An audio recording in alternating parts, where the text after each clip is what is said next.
Assalamualaikum warahmatullahi wabarakatuh. Saya Alfie Yulianti dari kelas 5A. Di sini saya akan sedikit menjelaskan mengenai Zasman Framework for Enterprise Architecture. Dalam buku Zasman Framework for Enterprise Architecture yang diterbitkan oleh John P. Zasman pada tahun 1987, Zasman menuliskan peningkatan cakupan desain dan tingkat kompleksitas implementasi sistem informasi untuk perusahaan untuk konstruksi arsitektur yang logis. Kerangka Zasman didasarkan pada prinsip-prinsip arsitektur klasik yang membentuk persamaan umum dan seperangkat perspektif umum untuk menggambarkan sistem perusahaan yang kompleks. Pengembangan framework Zasman diawali pada tahun 1984 oleh John P. Zasman, namun tidak dipublikasikan pada waktu itu.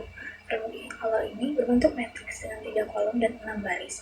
Pada tahun 1987, Zasman mempublikasikan idenya dalam IBM System Journal. Kemudian tahun 1992 ditambahkan 3 kolom lagi untuk matrix framework. Terdapat perkembangan dan diskusi lebih lanjut tentang bagaimana kerangka Zasman dapat diperluas dan diformalkan untuk membantu dalam merancang dan mengelola sistem informasi dalam organisasi.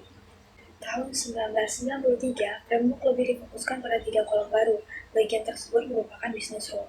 Tahun 2001 dilakukan perbaikan pada sel 12, 22, dan 23.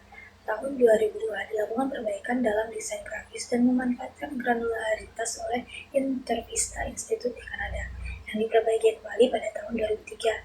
Tahun 2004 dipopulerkan dengan nama The Zasman Framework 2 dengan penggunaan kata benda pada masing-masing sel, dan perbaikan yang terakhir adalah pada tahun 2008.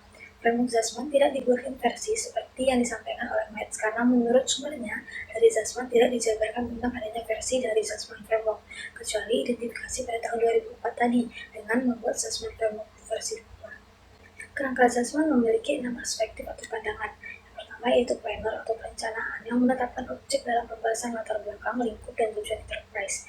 Kemudian owner atau pemilik, penerima atau pemakai produk atau jasa dari enterprise. Yang ketiga, desainer atau perancangan, perantara antara apa yang diinginkan pemilik dan apa yang dapat dicapai secara teknis dan fisik. Yang keempat, builder atau pembangunan, yaitu pengawas atau pengatur dalam menghasilkan produk atau jasa akhir. Yang kelima yaitu subkontraktor, yang bertanggung jawab membangun dan merakit bagian-bagian dari produk atau jasa. Kemudian yang keenam, functioning enterprise, yaitu wujud nyata dari produk atau jasa. Konsep dari Zasman Framework adalah bahwa hal kompleks yang sama dapat digambarkan untuk tujuan yang berbeda dengan cara yang berbeda, menggunakan berbagai jenis deskripsi. Setiap baris dari Zasman Framework memiliki perspektif tertentu. Nah, berikut adalah kolom dari Zasman Framework. Kolom buat menguraikan informasi organisasi, yaitu data. Data yang diuraikan merupakan data yang memiliki relasi dengan data lainnya. Contohnya seperti data reports yang menjadi bermanfaat ketika digunakan bersamaan dengan data alamat. Kemudian, kolom how disediakan untuk mendeskripsikan fungsionalitas dari sistem informasi, bagaimana organisasi bekerja, bagaimana memenuhi pesanan, atau bagaimana data digunakan sebagai uraian proses atau output. Kemudian, pada kolom bar, menunjukkan lokasi kerja dari organisasi, memungkinkan organisasi berada di satu bangunan beberapa kantor di sekeliling dunia. Lalu ada kolom U, membahas mengenai alokasi sumber daya manusia, serta struktur dan tanggung jawab dalam organisasi. Kolom when digunakan untuk mendesain event-event yang memiliki relasi dalam membangun kriteria kinerja dan tingkat kualitatif untuk sumber daya organisasi. Lalu kolom why menguraikan tentang motivasi tujuan akhir yang ingin dicapai beserta strategi atau metode yang digunakan organisasi. Nah, untuk studi kasus Zasman Framework, misalnya yaitu pada penerapan Zasman Framework dalam merancang arsitektur sistem informasi pada studi kasus UPN Veteran Jawa Timur. Penelitian ini menerapkan model arsitektur sistem informasi pada rancangan sistem informasi dengan menggunakan Zasman Framework dalam merancang arsitektur sistem informasi untuk menjadi sebuah blueprint atau gambaran arsitektur bisnis, jaringan data, arsitektur aplikasi, dan arsitektur teknologi sebagai acuan dalam panduan organisasi. Salah satu tujuan penerapan arsitektur enterprise adalah menciptakan keselarasan antara bisnis dan teknologi informasi bagi kebutuhan organisasi. Zasman Framework dapat digunakan sebagai cara untuk mengorganisasi bisnis proses sehingga organisasi dapat memandang kondisi saat ini, visi masa depan, dan masa transisinya. Fokus utamanya adalah semua aspek dari suatu perusahaan terorganisir yang baik untuk setiap sel pada matriks yang merupakan kesimpangan antara perspektif dan fokus haruslah khas dan unik karena setiap sel menggambarkan setiap target tertentu.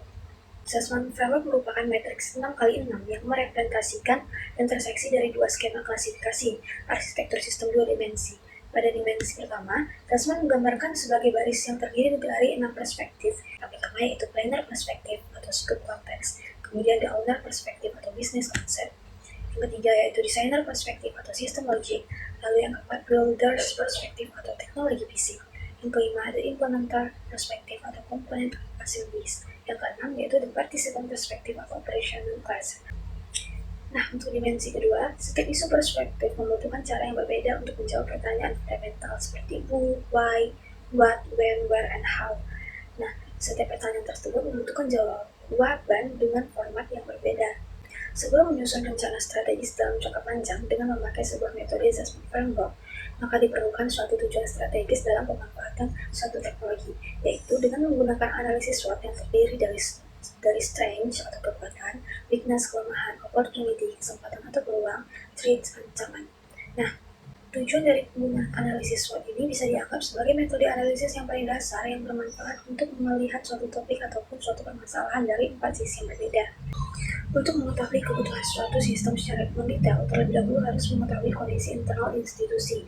Oleh sebab itu, perlu mengidentifikasi lebih jelas antara kebutuhan dan kelemahan, serta bagaimana merumuskan strategi yang tepat untuk meningkatkan kekuatan dan meminimalkan kelemahan yang ada. Di antara kekuatan yang ada yang saat ini dimiliki adalah komitmen pemimpin dalam mengembangkan sistem informasi, ketersediaan jaringan yang memadai, ketersediaan perangkat keras, sedangkan kelemahan yang dimiliki adalah keterbatasan sumber daya dan sumber dana internal, persaingan bidang layanan akademik perguruan tinggi semakin ketat, dan persaingan global ranking perguruan tinggi melalui webometrics.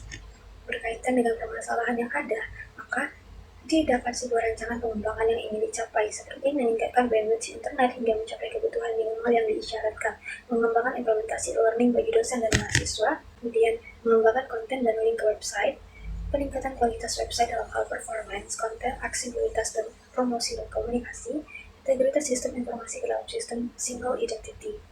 Analisis ruang lingkup skop sistem informasi. Sudut pandang ini digunakan untuk menjelaskan mengenai proses berkaitan dengan sistem informasi, mulai dari data sistem yang akan dirancang bertujuan memberikan kemudahan pengolahan dan pengolahan data akademik seperti data mahasiswa dan data dosen serta jadwal kuliah.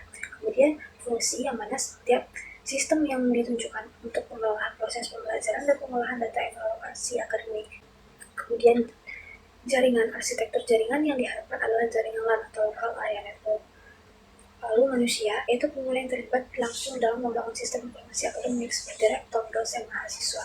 Kemudian waktu dengan mengembangkan sistem akademik. Kemudian analisis model bisnis. Sudut pandang ini digunakan untuk menjelaskan mengenai perancangan sistem yang akan diterapkan, mulai dari data akademik yang digunakan seperti misalnya data mahasiswa berupa identitas mahasiswa dan hasil studi atau KHS ataupun transkrip nilai.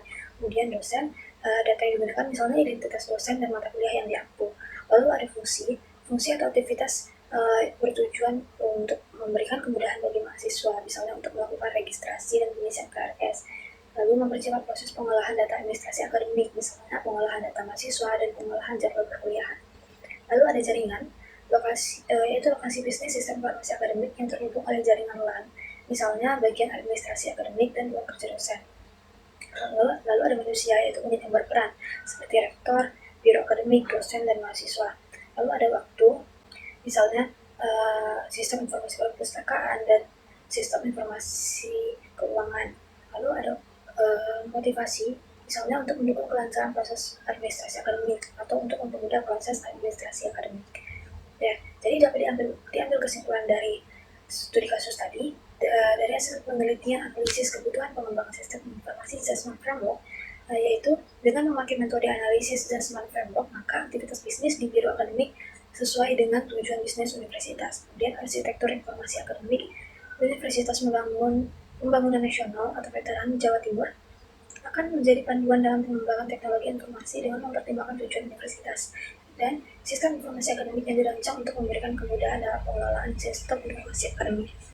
Baiklah, saya rasa sekian penjelasan singkat dari saya mengenai assessment framework for enterprise architecture. Lebih dan kurangnya saya mohon maaf. Assalamualaikum warahmatullahi wabarakatuh.